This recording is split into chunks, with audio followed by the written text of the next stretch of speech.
यात सुख नाही त्यात सुख नाही, कारण दुःख बांधावडी आहे हा संसार. सुखाचा विचार नाही कोठे केव्हा लटिका व्यवहार, सर्व हा संसार वाया येर झार हरिविन. मला सगळ्यांनी खरं खरं सांगायचंय, आपल्याला भगवंताची आठवण येते दुःखात येते की सुखात येते? 100त नाही एखाद्याला येत असेल आनंदामध्ये. एक उदाहरण सांगेल तुम्हाला मी. हिंदी भाषिककार सांगतात पहा, दुख में स्मरण सब करे सुख में करे ना कोई. दुख में स्मरण सब करे सुख में करे ना कोई, अगर सुख में स्मरण सब करे दुःख काय को होय. दुःखामध्ये भगवंत आपल्याला आठवतो, पण भगवंत काय एकदा आनंदामध्ये जर आठवला ना, आपल्यावरती दुःख नाही येणार कधी. जीवनामध्ये प्रपंच सारखे परमार्थ सार याचा विचार करा. विचाराचे 3 प्रकार आहेत पहा. एक आहे विचार, तो माणसानं कधीच करू नये. दुसरा विचार आहे तो एकदाच करावा, आणि तिसरा विचार वारंवार करावा. पहिला विचार कोणता?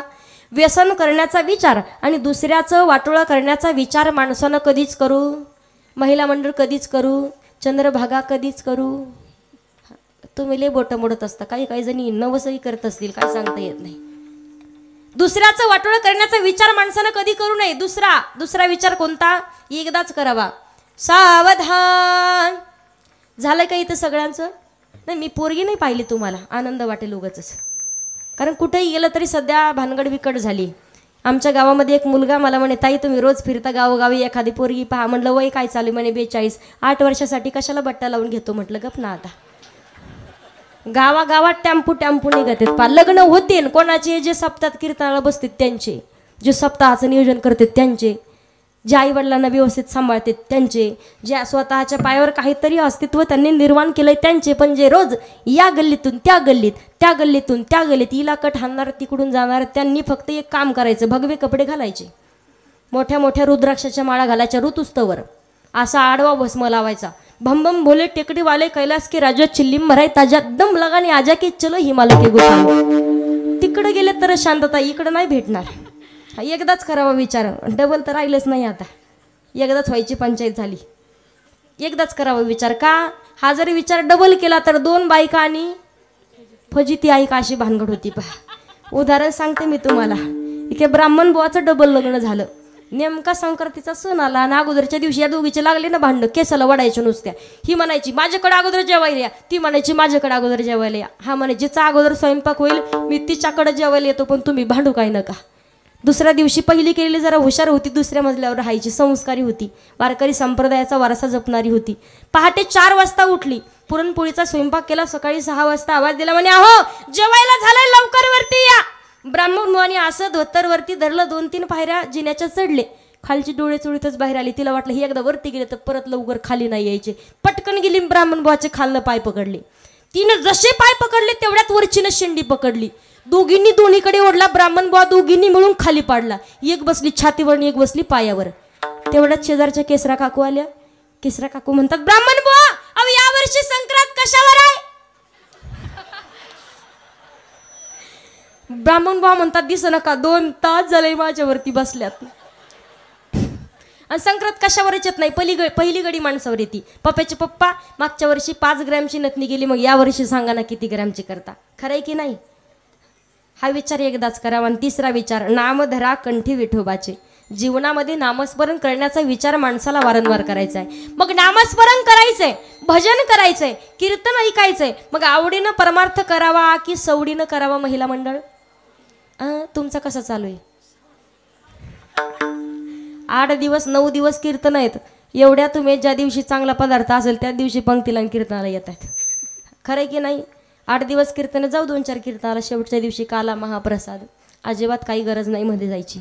एक सांगू, परमार्थ ज्या दिवशी आपण आवडीनं करू ना त्या दिवशी भगवान परमात्माची कृपा आपल्या जीवनामध्ये होईल, पण जीवनाचा उद्धार झाल्याशिवाय राहणार नाही. कारण संत महात्मे सांगतायत, गातो आवडीने गोड तुझे नाम, तूच माझा राम, तूच घन श्याम. गातो आवडीने, गातो आवडीने, गातो आवडीने, गातो आवडीने. नाम तुझ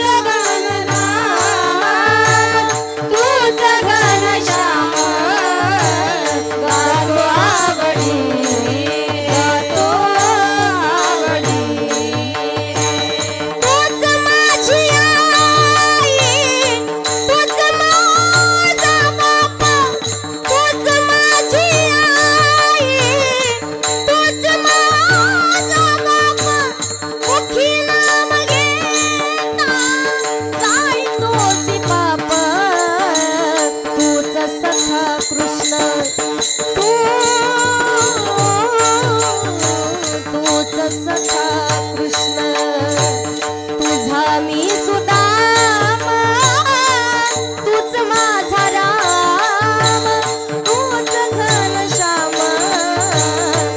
गातो आवडीने गातो आवडीने गातो आवडीने गो आवडीने गोड तुझे नाम तूच घनश्याम तूच घनश्याम गातो आवडीने गातो आवडीने गोड तुझे नाम तूच माझा राम तूच घनश्याम गातो आवडीने गातो आवडीने. भगवंताचं नामस्मरण करायचंय पण सवडी नाही तर आवडीनं करावं लागेल. मग नामस्मरण करण्यासाठी नामचिंतनाची गोडी लावून घेण्यासाठी आपल्याला क्षेत्र कोणतंही असू द्या त्या क्षेत्रामध्ये स्वतःचं नाव लौकिक जर करायचं असेल योग्य मार्गाने माणसाला त्याच क्षेत्रामध्ये जर सक्सेस व्हायचं असेल तर कोणी ना कोणीतरी अगोदर अनुभव असलेला भावेविन देव नकळणी संदेह आणि गुरुविन अनुभव. मग मी एक सांगू मला सांगा आताच धोंड्याचा महिना झालाय महिला मंडळ जावई बापू आले होते जेवायला. तुमच्या मुलीचं लग्न होऊन 2 वर्ष झाले. किती 2 वर्ष. 3ऱ्या वर्षी नेमका धोंड्याचा महिना आला. मग तुमच्या जावई बापूला नेमका कोणता पदार्थ आवडतो काय आवडतं हे तुम्ही कोणाला विचारणार. 2 वर्षापासून तुमची मुलगी त्यांच्यासोबत राहते कोणाला विचारणार. कोणाला तुमच्या मुलीला. का 2 वर्षापासून त्यांच्यासोबत राहते त्यांना काय आवडतं काय आवडत नाही तुमच्या जसं मुलीला माहिती आहे जसं तुमच्या जावयाला काय आवडतं ही मुलीला माहिती असतं तुम्ही मुलीला विचाराल तसं भगवंताला काय आवडतं हे संतांना माहिती असतं. म्हणून संतांची संगती करावी लागते. भगवंताला आवडतंय भक्तानं अखंड नामचिंतन केलेलं आवडे देवासी तो एका प्रकार नामाचा उच्चार रात्रंदिवस. भक्तानं अखंड नामचिंतन केलेलं भगवान परमात्म्याला आवडते. मग प्रत्येकाची आवड वेगळी आहे. जीवाची आवड संताची आवड आणि भगवंताची आवड. संताला आवडतंय काय माझ्या जीवीची आवडी आणि पंढरपुरा नेल गुढी ही संताची आवड आहे. भगवंताला आवडतं अखंड भक्तानं नामचिंतन केलेलं. मग ज्या दिवशी भगवंताची आवड आपण पूर्ण कराल अभिमान नुरे कोड अवघेची पुरे त्या दिवशी प्रत्येक भक्ताची आवड भगवान परमात्मा पूर्ण करत असतो. पण अगोदर देवाची आवड पूर्ण करणं गरजेचं असतं. मग भगवंताला आवडतंय कारण देवाचा स्वभाव आहे घेशी तेव्हा देशी ऐसा असशी उदार. भगवंताला आवडतंय संताला माहिती असतं म्हणून जीवनामध्ये संतांची संगती करावी लागेल. संतांची संगती करून भगवंताचं नामचिंतन करावं लागेल. म्हणून जगद्गुरु तुकोबाराज सांगतायत आपण आपलं हित जागतो जो आपल्या हिताच्या ठिकाणी जागाय धन्य माता पिता तर याची आहे. जगद्गुरु तुकोबाराज सांगतायत आपण आपल्या हिताच्या ठिकाणी जागा राहायला पाहिजे.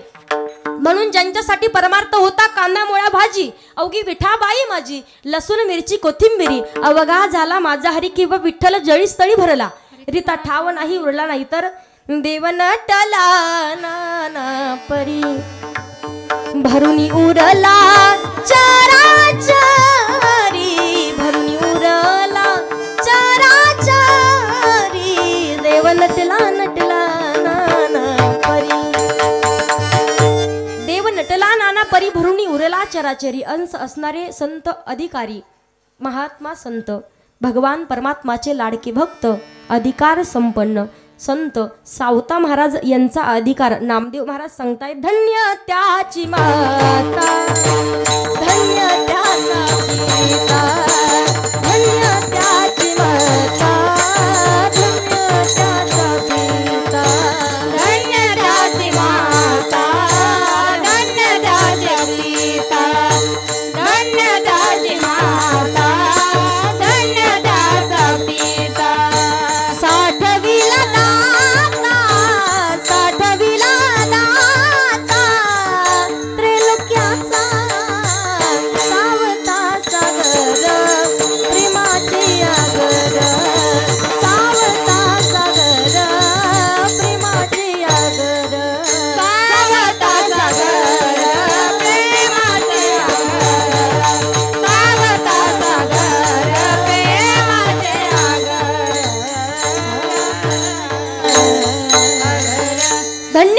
माता धन्य त्याचा पिता साठविला दाता त्रैलोक्याचा स्वतःच्या हिताच्या ठिकाणी जागे होते. अखंड कंठामध्ये भगवान परमात्म्याचं नामस्मरण होतं म्हणून धन्य त्याची माता, धन्य त्याचा पिता. फक्त आई वडील यांना धन्यता नाही, धन्य ते आरण रत्नाची ती खान जन्मला निधान सावता तो. फक्त आई वडील आणि गावाला धन्यता नाही, नाम म्हणे त्यांचा जन्म सफल झाला, वंश उद्धारीला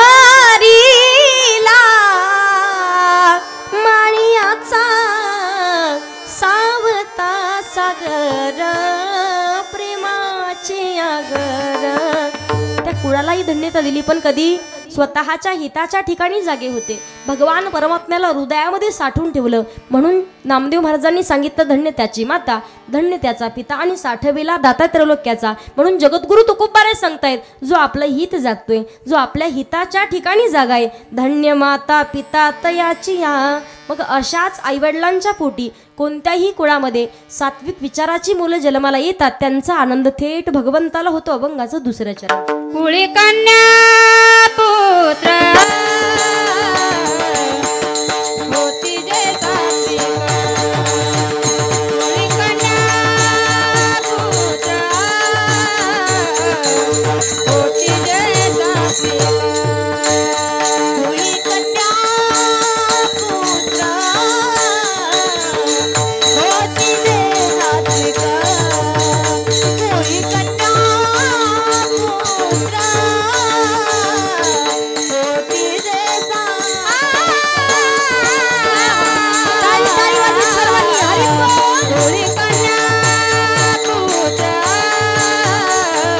होती जे सात्विक, कुळी कन्या पुत्र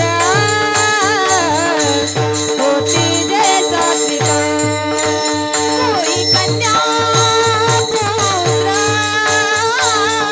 होती जे सात्विक, कुळी कन्या पुत्र होती जे सात्विक. तयाचा हरिक वाट देवा, तयाचा हरिक वाट देवा, तयाचा हरिक वाट देवा, तयाचा हरिक वाट देवा, होती जे सात्विक, कुळी कन्या पुत्र होती जे सात्विक, तयाचा हरिक वाट देवा, तयाचा हरिक वाट देवा, कुळी कन्या पुत्र होती जे सात्विक, कुळी कन्या पुत्र होती जे सात्विक, कुळी कन्या पुत्र होती जे सात्विक, तयाचा हरिक तयाचा हरिक कुळी कन्या पुत्र होती जे सात्विक, तयाचा हरिक तयाचा हरिक वाट देवा, वाट देवा. विठ्ठल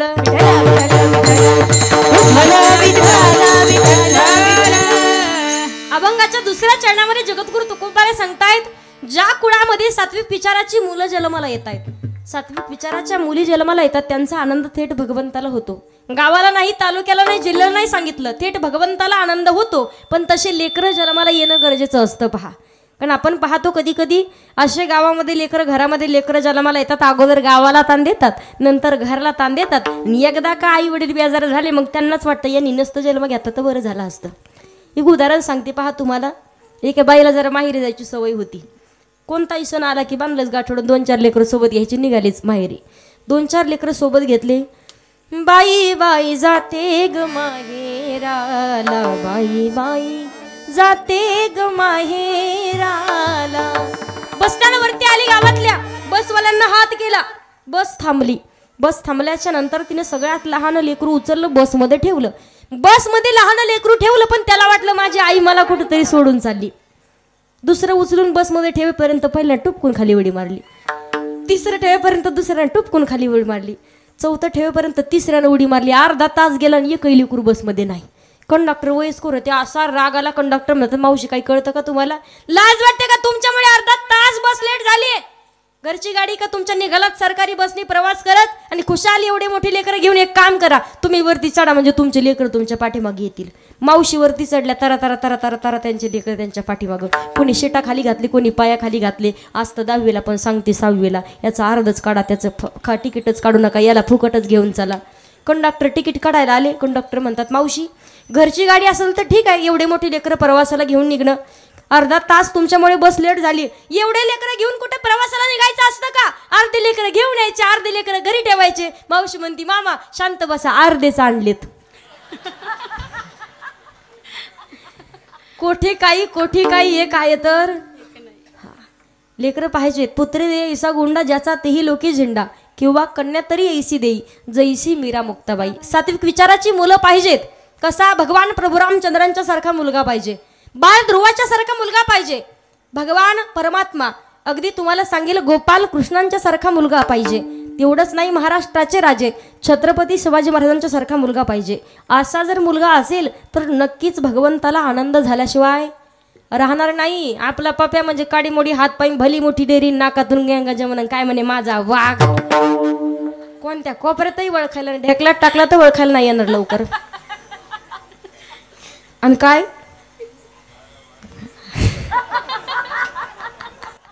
विठ्ठल विठ्ठल विठ्ठल विठ्ठल विठ्ठल